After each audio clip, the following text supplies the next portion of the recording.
자, 여러분, 크립토 토마토 인사를 전해드리고 있습니다. 비트코인이 4,981불대에서 나름 잘 버텨주고 있는데요. 어제 한때 4,400불대까지 떨어졌다가 그 다음 5,100불대까지 상승, 지금은 약간 떨어진 상황입니다. 지금 많은 사람들이 굉장히 불안해하고 있는데요. 그 이유는 바로 오늘 다시 한번 미국 증시가 엄청난 낙폭을 보여주었기 때문입니다. 거의 다우지수 같은 경우는 3000포인트가량 하락을 해가지고 많은 사람들을 경악해 했는데요. 금리를 깎고 돈을 풀어도 계속해서 떨어지고 있는 미국 증시. 한편 연방준비제도에서는 돈을 더 풀겠다라고 이야기를 했는데 과연 내일은 어떤 식으로 미국 시장이 반응하게 될지 이제 걱정 반 기대 반 이런 상황인데요. 왜 사람들이 걱정을 하느냐? 바로 최근에 S&P 500 지수랑 비트코인이 거의 흡사하게 움직였기 때문이죠. 오늘도 S&P 500을 비롯해서 여러 미국 증시가 거대한 떡락을 보여줬는데 비트코인이 다시 한번 미국 증시를 따라서 떡락하게 될 것이다 라는 의견들이, 그런 주장들이 나오고 있기 때문에 시장 상황은 굉장히 불안한 그런 모습입니다. 자, 비트코인 이 자식 보면은 그동안의 알트코인들을 자기 맘대로 휘저었는데 이번에는 자기가 미국 증시에 의해서 이제 휘저어지고 있는 모습을 보여주고 있습니다. 평소에 하던 만행을 자기가 겪고 있는 듯한 그런 모습이 보여지고 있는데 그래도 이 비트코인이 힘을 내가지고 미국 증시와 따로 갈 수 있기를 바라보면서 계속해서 오늘 소식 보도록 하겠습니다. 자, 첫 번째로는 미국 연준회의에서 전세계 중앙은행들이 계속해서 금리를 인하하고 있는데요. 한국 중앙은행도 50% 깎아가지고 금리가 0.75%까지 떨어졌습니다. 사상 첫 번째로 대한민국은 0%대 금리를 시행하게 되는 것이라고 하는데요. 과연 국내 경기 활성화에 얼마나 도움이 될 수 있을지 그런 부분들도 저희가 관심을 갖고 지켜봐야 될 것 같습니다. 자, BAT 토큰의 브레이브 브라우저가 구글을 고소를 했다라고 하는데요. 구글이 GDPR, 즉 이 데이터 합의에 대한 법률을 어겼기 때문에 그들을 고소했다라고 합니다. 자, 브레이브 브라우저가 최근에 좀 잘 나가고 있긴 하지만은 이 구글이 엄청 크죠. 어떻게 보면은 다윗이 골리앗의 싸대기를 먼저 후렸다라고 볼 수가 있겠는데요. 이 고소 자체는 유럽에서 진행이 되고 있는 것이라고 합니다. 이에 대해서 구글이 어떤 대답을 하게 될지 그런 부분들도 앞으로 나오게 될 것 같고요. 자, 그 다음으로 이어서 에이다의 칼다노 재단 역시 법정 공방에 휘말렸다라고 하는데요. 그들에게는 이전 파트너 중에 ZNYen이라는 회사가 있었다라고 합니다. 자세한 내용은 밝히지 않았지만은 계약 해지 관련해가지고 아직 해결되지 않은 부분이 있다라고 하면서 ZNYen 측이 칼다노 측을 고소했다라고 합니다. 자, 그 다음엔 반가운 소식이 있습니다. 이 벡트에 관한 것인데요. 벡트가 3억 달러 시리즈 B 투자를 유치했습니다. 여기에는 마이크로소프트 벤처 캐피털 M12, 페이유, 보스턴 컨설팅 그룹, 골드핀치 파트너스, CMT 디지털, 판테라 캐피털, 인터컨티넨탈 익스체인지 등이 투자에 참여를 했다라고 하는데요. 또한 벡트는 다가오는 여름에 소비자 앱도 출시하게 될 것이라고 하고 있죠.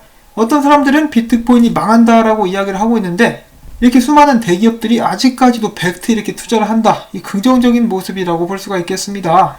이렇게 거대한 기업들이 돈을 밀어 넣는데 이들이 어리석고 멍청해가지고 망할 것 같은 비트코인에 이렇게 투자를 했다라고는 보기 힘들겠죠.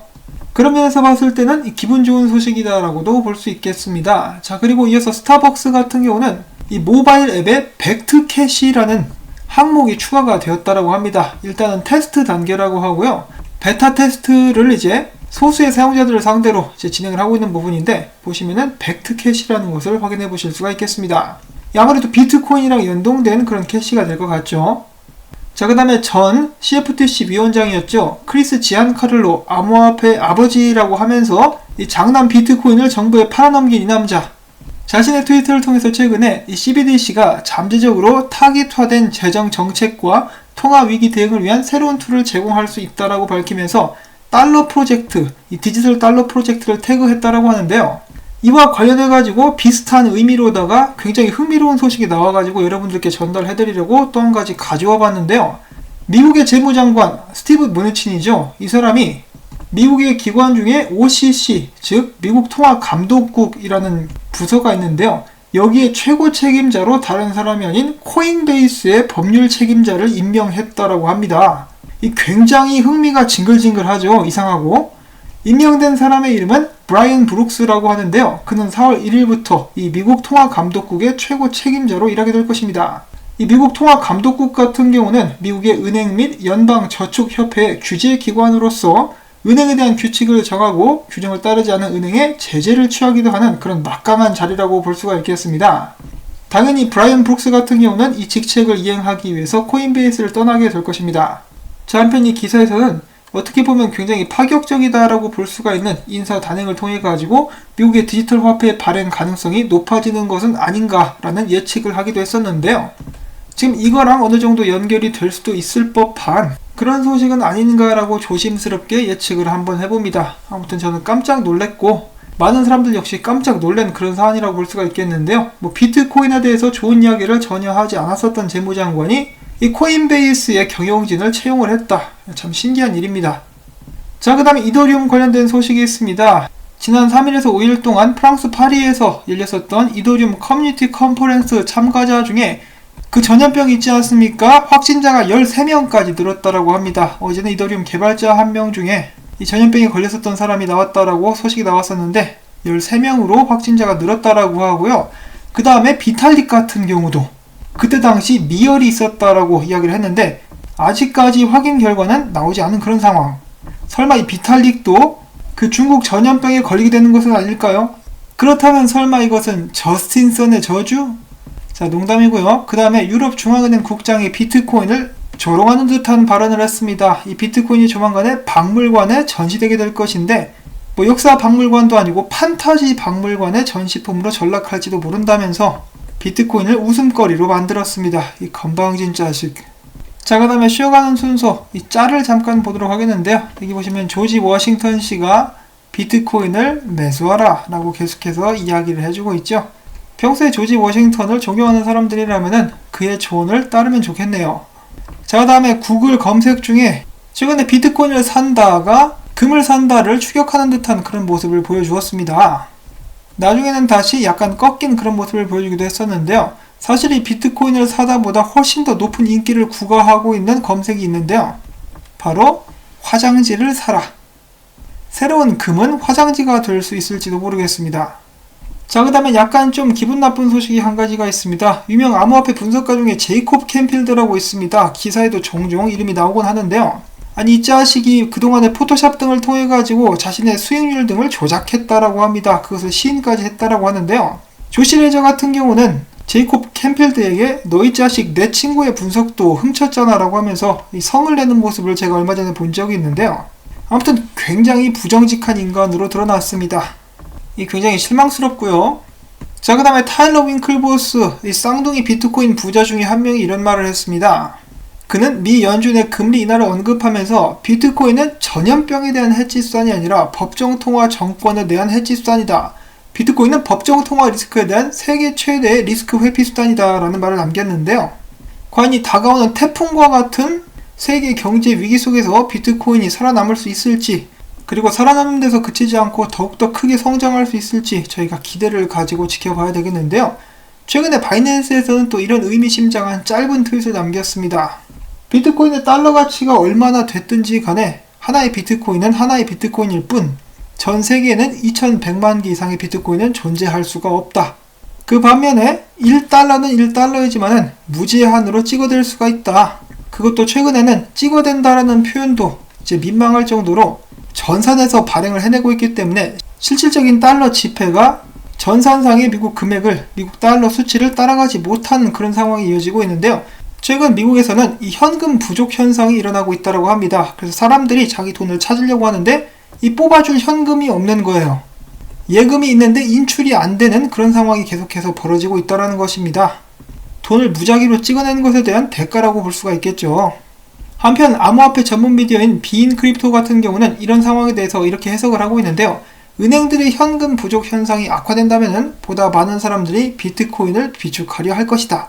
정말로 그렇게 될 수 있기를 바라봅니다.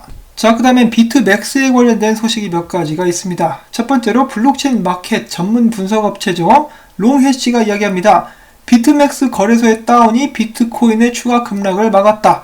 얼마 전에 있었던 홍콩의 파생상품 거래소 CEO도 이런 식으로 이야기를 한 적이 있었죠. 비트맥스 때문에 비트코인이 빵원될 수도 있었다라고 이야기했는데 그것과 이제 맥을 같이 하는 그런 기사라고 볼 수가 있겠습니다. 롱해시에 따르면은 지난 12일 비트코인 하락 시점에 비트맥스에서는 10억 달러 규모의 롱 포지션이 청산이 됐습니다. 특히 비트코인 5,000달러 선이 무너지게 되었을 때 비트맥스에서는 거의 매수세가 없었다라고 하는데요. 암호화폐 트레이더 로우 스트라이프에 따르면은 비트코인 가격이 4,000달러까지 떨어졌을 때 매수 포지션은 1,800만 달러에 불과했다. 반면 거래 엔진은 2억 달러의 매도 주문이 남아있었다라는 것인데요.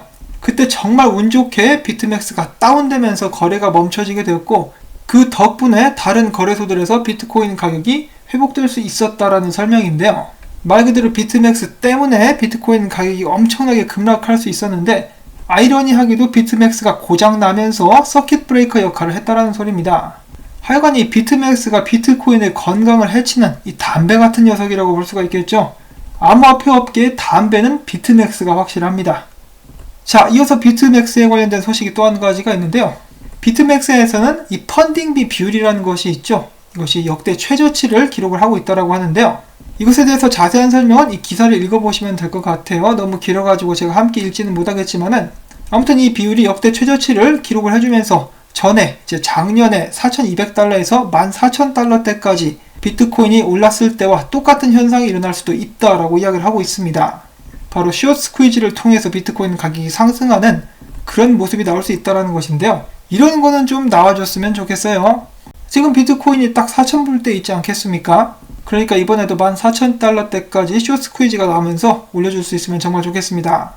자, 한편 많은 사람들이 비트코인에 대해서 걱정을 하고 있을 때 유명 암호화폐 트레이더 데이브 더 웨이브는 이렇게 이야기를 하고 있습니다. 큰 그림으로 봐봐. 뭐 그럴 수도 있지. 그냥 변동성이 조금 더 커진 것 뿐이야. 비트코인은 아직도 제 갈 길을 가고 있어 라고 이야기를 하고 있는 것이죠. 천하태평한 그런 모습을 보여주고 있는데 저 역시도 앞으로 걱정할 일이 생기지 않았으면 좋겠습니다. 자, 그 다음에 전문가가 이야기하기를 비트코인은 아직 바닥을 찍지 않았다. 누가 그렇게 이야기를 했느냐? 이 캔터링 클라크라는 유명 분석가인데요. 아까 전에 이 제이콥 캔필드가 이 사람의 분석을 몇 번 훔쳤다라고 하죠. 자, 이 캔터링 클라크가 이야기합니다. 주식시장과 금융 시스템이 시간이 지남에 따라서 지속적인 압력을 받을 수가 있는데 주식시장에서 추가 약세가 보이면은 비트코인이 더욱 하락할 가능성이 높다라는 것입니다. 바로 오늘처럼 말이죠. 따라서 이 에쿼리 자산이 아직 저점을 형성하지 않았기 때문에 암호화폐 시장 역시 아직까지 바닥에 이르지 않았다라는 것이 그의 주장인데요. 한편 그의 절친이라고 볼 수 있는 조시 레저 같은 경우는 어제 나왔었던 금리 인하 그리고 그것에 따랐었던 주식 떡락 같은 소식들이 암호화폐에는 굉장히 안 좋은 소식일 수 있다라고 하면서 더욱더 많은 암호화폐를 팔고 현금을 보유 중이다라고 트윗을 남기기도 했습니다. 자, 이렇게 비트코인에 대해서 안 좋은 전망들이 가중되고 있는 가운데 블록체인 분석 업체인 코인 매트릭스에 의하면 많은 사람들이 손해를 보면서 비트코인을 팔고 있다고 합니다. 한마디로 손절을 치고 있다는 것인데요. 이렇게 많은 사람들이 비트코인을 팔고 있으니까 어떤 사람들은 지금이 바로 축적할 수 있는 기회다라고 이야기를 하기도 한다고 합니다. 자, 어떤 사람들은 손절을 하는 시간, 어떤 사람에게는 매수의 시간이 될 수 있을까요? 어제 비트코인이 4,400불대 정도까지 떨어지고 있을 때 매수랑 매도가 체결되고 있는 상황을 저도 잠깐 지켜봤는데요. 비트코인 매수하는 사람들이 굉장히 많더라고요. 그래서 많은 사람들이 정말 과거에처럼 2,500불대, 3,000불대에서 아가리를 쫙 벌리고 밑에서 기다리고 있는데 물론 거기까지 떨어지게 될 수도 있겠습니다만은 그 위에서 살려고 기다리고 있는 사람도 굉장히 많지 않을까 하는 그런 생각을 좀 해봅니다. 자, 그러나 이제 가장 중요한 문제가 터지고야 말았죠. 비트코인 가격이 생산가 아래로 하락하게 되면서 채굴보다 매입이 유리한 그런 시점이 도달해버리고 만 것입니다. 저도 항상 걱정을 하고 있었던 그런 부분이긴 한데요. 지금 현재 비트코인 채굴자들이 현재 채굴 작업을 하면서 적자를 보기 시작했다는 것이죠. 이러다 반감기까지 지나버리면 적자 폭이 커지는 것은 더욱더 당연한 이치가 될 것인데요. 그렇기 때문에 반감기 이후 많은 채굴자들이 비용 부담을 견디지 못하고 채굴을 포기하는 경우들이 생길 수가 있는데 그렇게 되면은 채굴 난이도가 낮아져가지고 궁극적으로는 채굴 비용 또한 낮아질 가능성이 있다라고는 합니다. 그렇지만 아직까지도 어떤 현상이 일어나게 될지 반감기가 어떤 변화를 불러오게 될지에 대해서는 그 누구도 확신할 수는 없는 그런 상황. 이 비트코인이 살아남기 위해서라도 가격 상승이 꼭 일어날 수 있으면 좋겠습니다. 자, 그리고 위쪽에 9,000불대에 CME 갭이 있죠. 만불 위에도 있고 그것을 메꾸려면 비트코인은 결국 다시 올라가게 되지 않을까라고 생각을 해보고는 있습니다. 자, 과연 어떻게 될지 이제 또 지켜볼 수밖에 없는 그런 입장이긴 한데 비트코인이 언제 어디로 튀게 될지는 모르겠지만은 지금 현재 상황으로서는 현실적으로 봤을 때는 상황이 그렇게 좋지만은 않다라고 합니다. 앞으로 단기적인 비트코인 움직임이 이렇게 될 수도 있다라고 하는데요. 이런 식으로 2,900불대까지 하락하는 거, 그리고 이런 식으로 조금씩 상승해 나가는 거, 삼각수렴을 만들어내는 그런 패턴이 있을 수가 있고, 최악의 경우 1,000불대까지 이런 식으로 꼬꾸라져 버릴 수도 있다라고 하니까 좀 굉장히 불안한 상황이죠. 비트코인 1,000달러 아래로 내려가게 되면은 정말로 진짜 그때는 많은 사람들이 다 집어 던질 것 같습니다. 피터 브렌트 같은 경우도 1,000불 아래로 갈 거라고 이야기를 하고 있고, 이 많은 분석가들이 3,000불대를 다시 한번 방문하게 될 것이다, 혹은 2,000불대 중반까지 내려가게 될 것이다 라고 이야기를 하고 있는 상황인데요. 이런 상황을 역으로 생각을 해보자면은 이 분석가들의 법칙이 있지 않습니까? 분석가들의 90% 이상이 떨어진다 그러면은 올라가 버리고 90% 이상이 올라간다고 하면은 떨어져 버리는 비트코인. 이 청개구리 권법을 써가지고 이번에도 많은 분석가들이 떨어진다라고 하니까 확 그냥 튀어 올라 버렸으면 좋겠습니다. 지금 현재도 정신이 없지만은 진정한 혼란은 지금부터 시작일지도 모릅니다. 여러분들 마음 단단히 잡수시고 이 전세계 경제 그리고 암호화폐가 돌아가는 상황에 대해서 냉철하게 대비하시고 행동하실 수 있기를 바랍니다. 영상이 좀 길어졌기 때문에 바로 마치도록 하겠고요.